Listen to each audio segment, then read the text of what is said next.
While I was poking through a now-closed record store this summer, I found an album that caught my eye.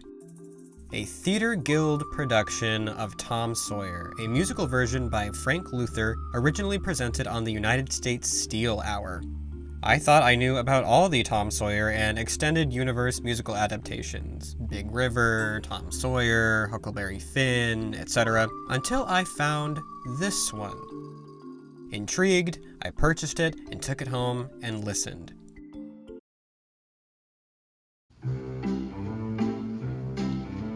One, two, three, four. Why would you want to kiss me?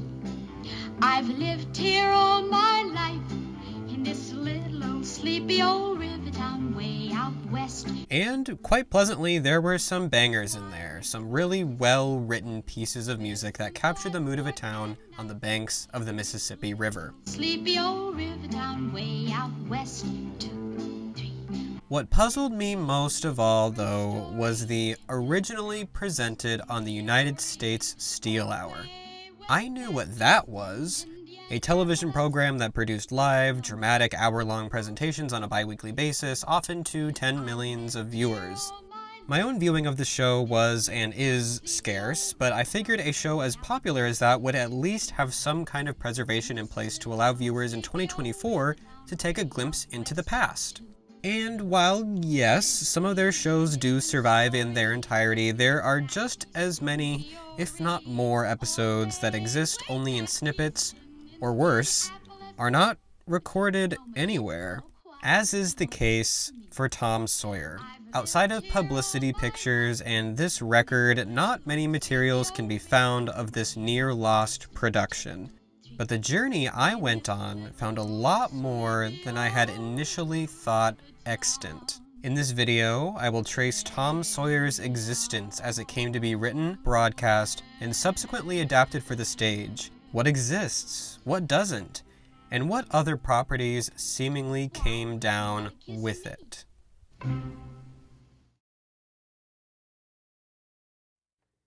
Frank Luther began life on the plains of Kansas, studying piano at a very early age and creating his own exercises and songs when his lessons bored him. By age 16, he was traveling the Midwest as a tenor in a quartet called the Meistersingers, but his showbiz career stopped in its tracks when he was suddenly ordained after a show in Iola, Kansas. Then, growing tired of being a man of the cloth and wanting to devote his life to music again, he married fellow musician Zora Lehman, and the couple headed to New York City. From there, his career considerably exploded. He worked with the likes of Will Rogers, joined with the Revelers, and began writing and composing folk songs or country music with Carson Robison and Vernon Delhart. Not beholden to one record company, they penned many hits, such as When It's Springtime in the Rockies, I'm Alone Because I Love You, and many, many more. Luther, by the 1930s, was a household name for his country music.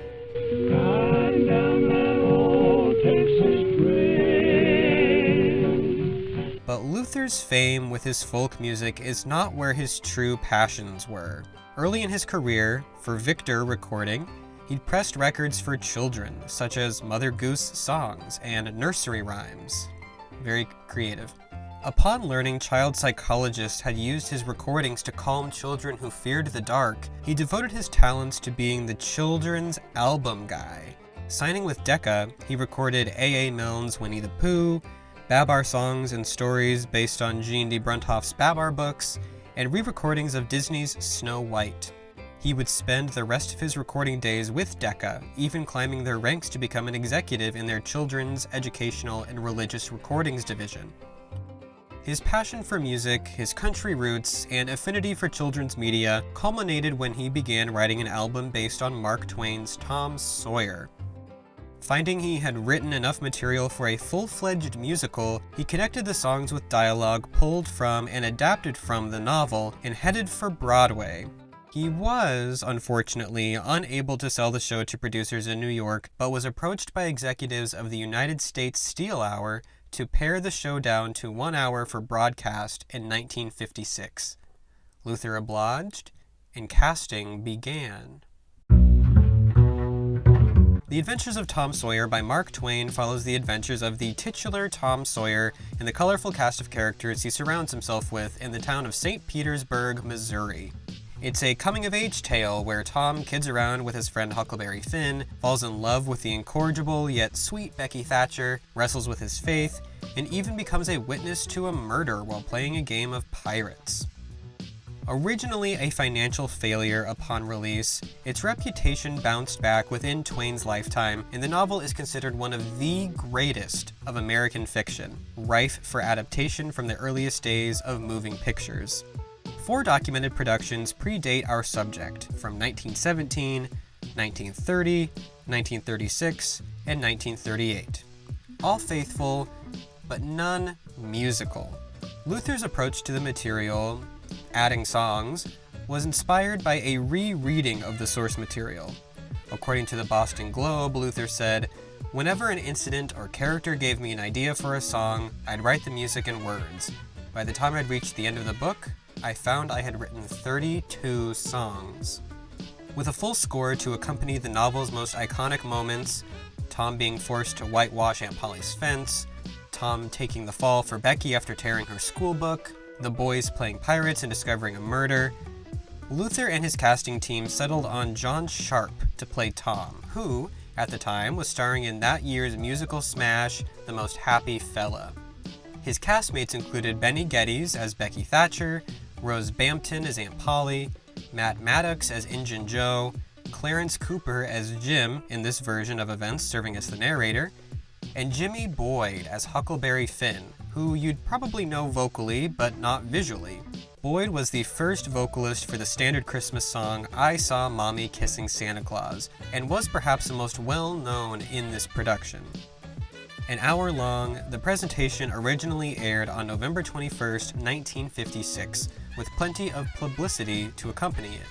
Notices in TV Guide, back when it was the most popular paper television guide, and advertisements in newspapers, helmed the production.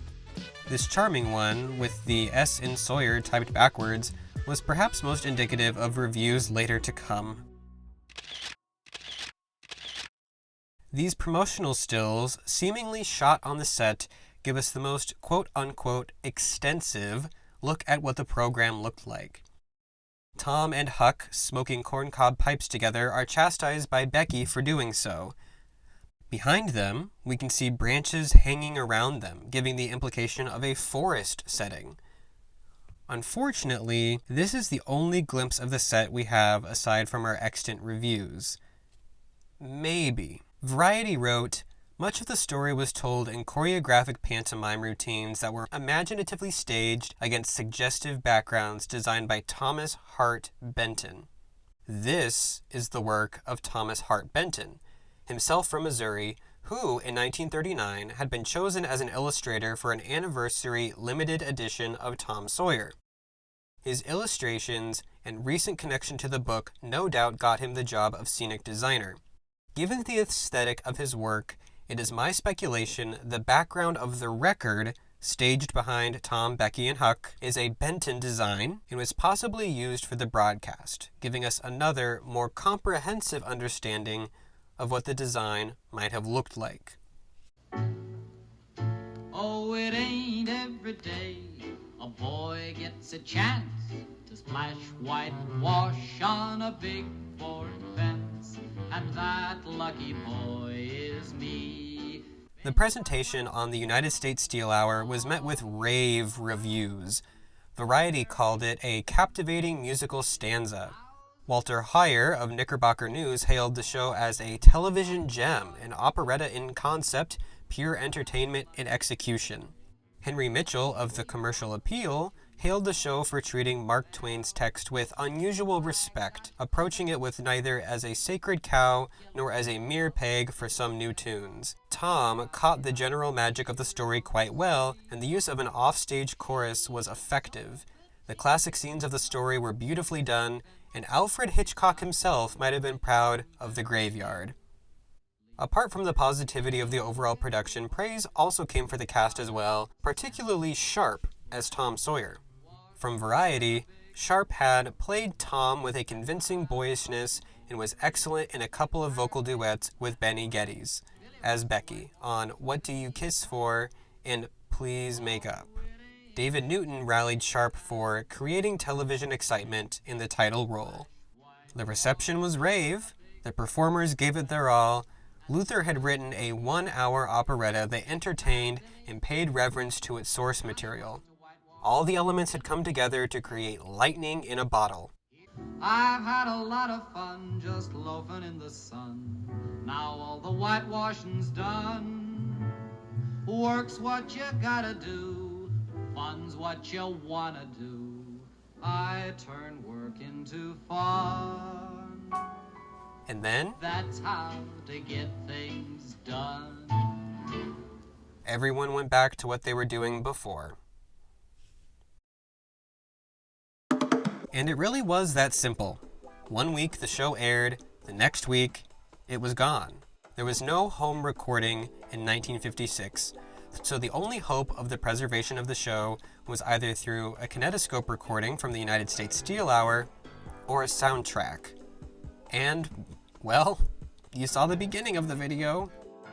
Like a phoenix from the ashes rose the soundtrack recording through Luther's oral pals, Decca. Featuring his liner notes and a comprehensive and presumably faithful pressing of the television show's score, the soundtrack is the only way now to relive Frank Luther's Tom Sawyer in its original, intended presentation. The liner notes give us details about the plot, basically just a condensed version of the novel, and heap on bountiful praise for Luther's work.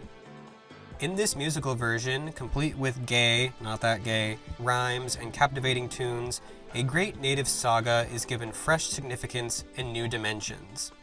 Tom Sawyer is not only Luther's most ambitious work, but is an imaginative glorification which will win new audiences, young and old, all over the country. There are no other recordings of the score. This is it.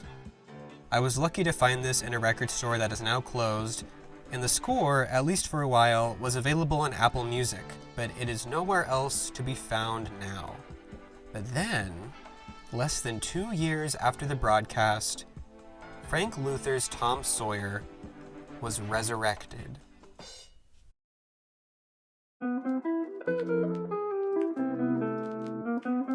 The Starlight Theater in Kansas City, Missouri was on track to become one of the region's largest entertainment venues. Known in the 1950s for their premier stops of Broadway tours and clout of getting celebrity talent for their locally produced shows, seriously, they got ex-President Harry S. Truman himself, a Missouri native, to make a cameo appearance in their production of Mr. President, but allegedly he left at intermission due to appendicitis. The reigning producers at the time, Richard H. Berger, Edward Ravoux, and Peter Gurney, bought the rights to Luther's work and retained his songs and score. They expanded the book from 1 hour to 2 acts, or about 90 minutes, and mounted their premiere for their 1958 season. It was a smash hit. There were many publications advertising the show before and during its run, touting it initially as a gamble, but then as a safe, profitable choice.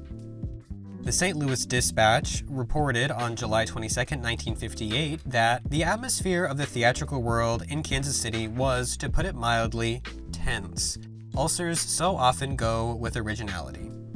In an article as much informing readers of the Starlight's existence and what it was all about, we also get glimpses into the creative process of Luther's Tom Sawyer's stage adaptation. Tom Sawyer represented a calculated risk. The businessmen who governed the Theater Association had to decide if they wanted to gamble more than $30,000 on that most nebulous of properties, an untried production. They decided to risk it. They had faith in Berger, they had faith in the other creative talent involved, and the idea of doing a Mark Twain story in the author's home state seems a natural, said one spokesman for the association. It meant a lot for the Midwesterners from the Show Me state to show them that musical comedy can grow out of the agricultural center of the nation. And so they showed them. There's not really a review quality to the article, more so a justification that quality entertainment can come from anywhere, which is very true. The article does give us details about the production.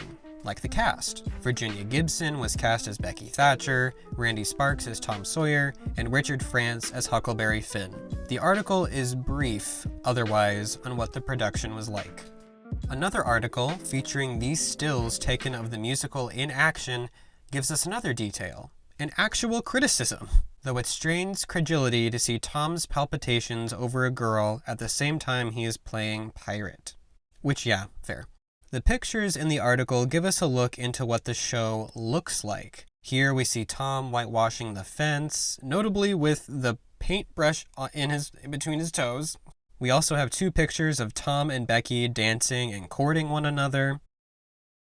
The others are from Act 2, presumably, where a mob goes to find Injun Joe and the final confrontation. The stage version was a financial success and was revived the next year, with the 3 aforementioned cast members reprising their roles. It was revived again in 1964, which we have a program for, with Bobby Rydell playing Tom Sawyer between gigs. The show was revived a final time in 1970, and hasn't been seen since, as far as I'm aware. I reached out to the Starlight staff about production materials, or if the script still existed, but I have not heard back from them. Tom Sawyer endures as a part of Americana because it is Americana. The Mississippi River runs straight through the country as an artery does a heart. The stories told along the banks have been written and passed down for generations, but just as many have been lost to time. I'm not saying Tom Sawyer needs further canonization, it is very well immortalized, but what makes the subject of this video so intriguing is how it outdated its predecessors by a fair number of years, and that something so well received and popular has itself somehow been erased.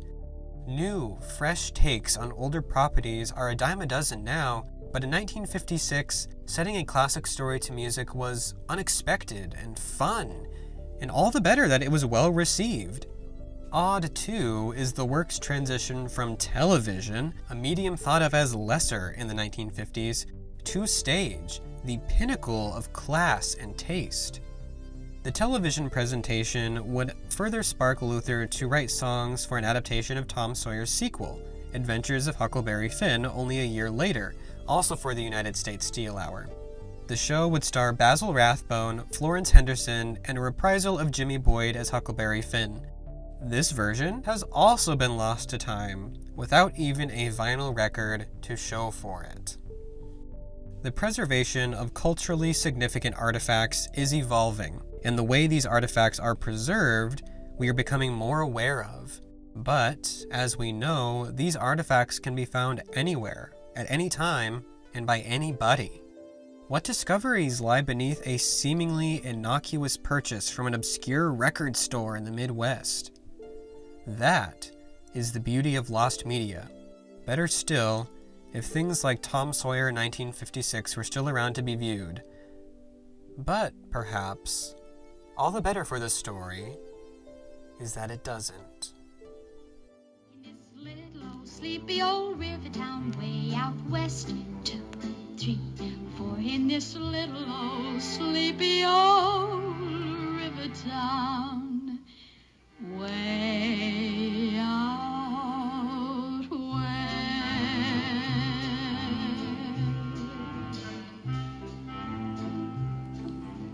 Why would you want to kiss me?